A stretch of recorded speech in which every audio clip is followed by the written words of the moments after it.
வணக்கம் நண்பர்களே, Munish learning zone சேனலுக்கு உங்களை மீண்டும் வரவேற்பதில் மிக்க மகிழ்ச்சி. இந்த வீடியோவில் நாம் பார்க்க போகிறது ISO 9001 2015 கிளாஸ் 6 பிளானிங். இந்த கிளாஸில் QMS குவாலிட்டி அப்ஜெக்டிவ்ஸை எந்த அடிப்படையில் நாம் திட்டமிடணும், இதற்கான விஷயங்களை நாம் பார்ப்போம். வாங்க வீடியோக்குள்ளே போவோம்.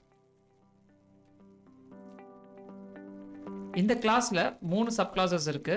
6.1 actions to address risk and opportunities, 6.2 quality objectives and planning to achieve them, 6.3 planning of changes. இப்போ 6.1 டீட்டெயிலாக பார்ப்போம். 6.1.1 QMS நாம் பிளான் பண்ணும்போதே ஏற்கனவே நாம் பார்த்த கிளாஸ் 4.1 மற்றும் 4.2 இருந்து இன்புட்ஸை எடுத்துக்கணும். இதை அடிப்படையாக வச்சு தான் ரிஸ்க் அண்ட் ஆப்பர்ச்சுனிட்டிஸை கண்டறியணும். அதில் இன்னும் கொஞ்சம் டீட்டெயில்ஸாக பார்க்கணும் அப்படின்னா, எந்த இலக்கை நோக்கி அதற்காக நம்ம QMS-ஐ ஃபாலோ பண்ணுறோமோ அதை அடைவதற்கு உறுதி செய்கிற மாதிரியான நடவடிக்கைகளாக இருக்கணும். எதிர்பார்த்த முன்னேற்ற முடிவுகளை மேலும் உயர்த்த இது வழிவகுக்கணும். எதிர்பாராத விளைவுகளை குறைக்கவும் தவிர்க்கவும் இந்த நடவடிக்கைகள் இருக்கணும்.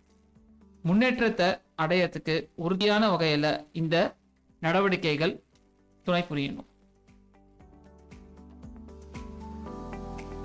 6.1.2 நிறுவனம் இதில் குறிப்பிட்டிருக்கிற விஷயங்களை திட்டமிடும் போது கவனத்தில் கண்டிப்பாக வச்சிருக்கணும். எந்த ஒரு ஆக்ஷன்ஸும் செயல்படுத்தும் போது ஏற்கனவே இருக்கிற QMS கூட அது ஒத்து போகிற மாதிரி திட்டமிடணும். ஆக்ஷன்ஸ்களோட வெளிப்பாடை நாம் சரிபார்க்க வேண்டும். ரிஸ்க் அண்ட் ஆப்பர்ச்சுனிட்டிஸை சரி செய்ய எடுக்கப்படும் நடவடிக்கைகள் தயாரிக்கப்படுற ப்ராடக்ட் மற்றும் சேவைகள் தரத்தையும் அதன் இணக்கத்தையும் உறுதிப்படுத்துகிற மாதிரி இருக்கணும். இதில் முக்கியமாக குறிக்க வேண்டிய விஷயங்கள்: குறிப்பு 1, ஆபத்துகளை அதாவது ரிஸ்கை நாம் சரி செய்ய பல வகையான முயற்சிகளை மேற்கொள்ளலாம்.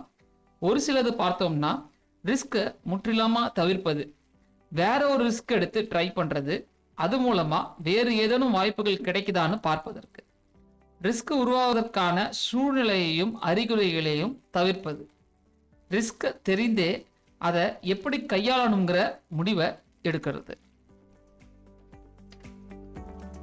குறிப்பு 2, எதிர்பார்க்கிற வாய்ப்புகள் நமக்கு எண்ணற்ற புது வழிவகைகளை கொடுக்கும். புதிய செயல்முறைகளையும் புதிய தொழில்நுட்பத்தையும் புதிய சந்தையையும் புதிய வாடிக்கையாளர்களையும் புதிய பங்குதாரர்களின் உறவுகளையும் உத்வேகத்துடனும் மற்றும் பின்பற்றக்கூடிய வேலை முறைகளையும் சேர்த்து இவை அனைத்தையும் நாம் நிறுவனம் மற்றும் வாடிக்கையாளரின் தேவைகளை பூர்த்தி செய்ய முடியும். 6.2 quality objectives and planning to achieve them. 6.2.1 நிறுவனம் தேவைப்படுகின்ற துறைகளிலும் அதாவது டிபார்ட்மெண்ட்ஸ், நிலைகளிலும் அதாவது லெவல்ஸ், ப்ராசஸ்களின் குவாலிட்டி அப்ஜெக்டிவ்ஸை நிறுவனம் QMS-க்கு தேவைப்படுகிற மாதிரி வடிவமைக்கணும். முக்கியமாக கீழே குறிப்பிட்டுள்ள சில விஷயங்களை கவனத்தில் வச்சு ப்ரிப்பேர் பண்ணணும். குவாலிட்டி பாலிசிக்கு ஒற்று போகிற மாதிரி அப்ஜெக்டிவ்ஸ் இருக்கணும். அப்ஜெக்டிவ்ஸை நம்மால் அளவிட முடியணும். அப்போ தான் நாம் சரியான திசையில் போகிறோமான்னு நமக்கு தெரியும். பொருந்தக்கூடிய தேவைகளை இதில் எடுத்துக்கணும். தயாரிக்கிற பொருள் மற்றும் சேவைகளோட தரத்தையும் உண்மைத்தன்மையையும் சம்மந்தப்பட்டு இருக்கணும். வாடிக்கையாளரின் திருப்தியை அதிகப்படுத்துகிற மாதிரி இதில் நம்ம அப்ஜெக்டிவ்ஸ் எடுத்துக்கணும். நம்மளால் அதை கண்காணிக்க முடியுமா அப்படிங்கிறதையும் உறுதிப்படுத்தணும். அப்ஜெக்டிவ்ஸ் பற்றின தகவல்களை பரிமாற முடிகிற மாதிரி இருக்கணும். தேவைப்படுற நேரத்தில் மேம்படுத்துகிற மாதிரி அதாவது அப்டேட் பண்ணுற மாதிரி இருக்கணும். நிறுவனம் கண்டிப்பாக எல்லா தகவல்களையும் டாக்குமெண்ட்ஸாக ப்ரிப்பேர் பண்ணி அதை பராமரிக்கணும். 6.2.2 when planning how to achieve its quality objectives. நிறுவனம் கீழே குறிப்பிட்டுள்ள வழிமுறைகளையும் குவாலிட்டி அப்ஜெக்டிவ்ஸ் ப்ரிப்பேர் பண்ணும்போதே பின்பற்ற வேண்டும். அதாவது என்ன செய்து முடிப்போம், அதை செய்யறதுக்கு என்ன வளங்கள் அதாவது ரிசோர்சஸ் வேணும், யார் அதற்கு பொறுப்பு, எப்போ அதை செஞ்சு முடிக்க முடியும், முடிவுகளை நாம எப்படி சரி பார்க்கறது. அடுத்தது 6.3 பிளானிங் ஆஃப் சேஞ்சஸ்.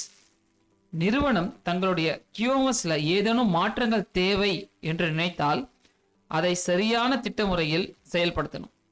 திட்டமிடும்போது சில முக்கியமான விஷயங்களை கவனத்தில் வச்சுக்கணும். அதில் ஒரு சிலதை இங்கே ரெக்கமெண்ட் பண்ணியிருக்காங்க ஸ்டாண்டர்டில். எதற்கான மாற்றம் இது, அதனால் எதிர்காலத்தில் ஏதேனும் இடையூறு வருமானு ஆராயணும். ஏற்கனவே இருக்கிற QMSல பொருந்தக்கூடிய மாற்றமாக இருக்கணும். மாற்றங்களினால் தேவைப்படும் வளங்கள் நம்மகிட்ட இருக்குதான்னு உறுதி செய்யணும்.